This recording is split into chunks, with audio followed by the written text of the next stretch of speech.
Well, now time to take a look at some of the challenges faced by the forestry as well as timber industry in Gabon. We're joined by Ralph Ridder, who's a General Director at ATIBT. That's the association rather for timber industry and in Ghana, but in Gabon. But Ralph, getting into the details, I understand that the forestry industry in Gabon is plagued by several challenges. Just highlight how important the forestry is for the Gabon economy. How much does it contribute to GDP?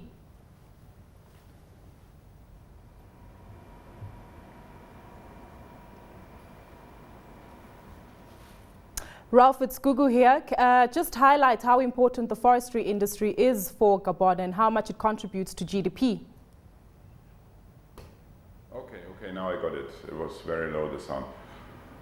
Forest industry is the second biggest employer in Central Africa after the public sector. So it's a lot of jobs. It's a lot of jobs, especially in remote areas. So it's very important for the rural development of the region here.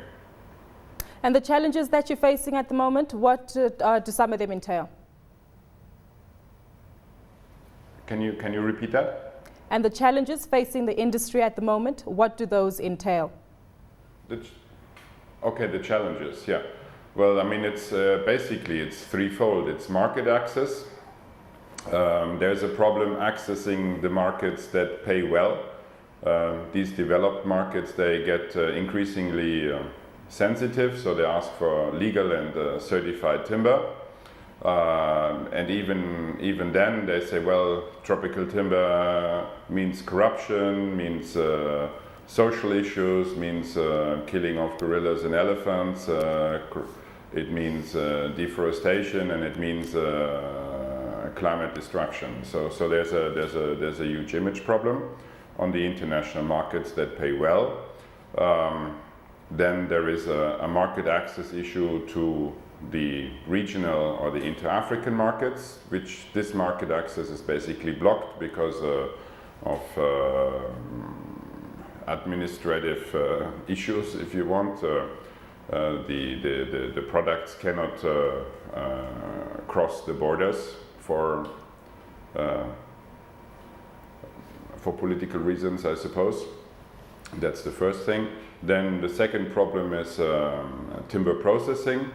The countries that have a lot of forests, they want to gain something from these forests. They want that not only logs are exported, but that timber is processed in the country, so that there's more work, more tax income to the country. And this needs to be developed, so there needs to be access to loans, which is an issue. Commercial banks don't want to invest because they don't trust the industry. The governments have issues in preparing the framework conditions for attracting this investment. And then the third thing is responsible management.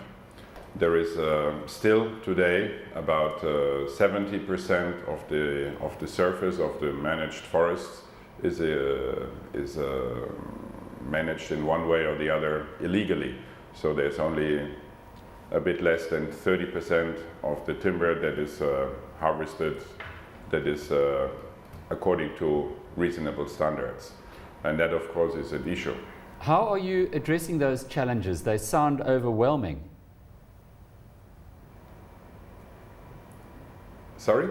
Those challenges, how are you addressing them? The challenges are? Well, the ones you've outlined to us, they're considerable. 70% of the industry is illegal, etc. Are you making progress in addressing them? You mean if the challenges can be tackled? Yes. Obviously, you know. How? How are you tackling them? It's a question of political will. If governments really want to move in the right direction, my institution tries to support government and industry, and then things can go relatively fast. The problem is that we need to really change the image of tropical timber on the marketplace in these sensitive markets like Europe, US, etc. And I mean, if today in the first world you talk about tropical timber, typically people take 2 steps back and they say, oh, we better don't buy tropical timber, it's really bad. And changing that requires a lot of effort. That was Ralph Ridder, General Director of the ATIBT. Lots of challenges there, but the dividends, the payback, the rewards will be enormous. More strength to you, Mr. Ridder, and your efforts.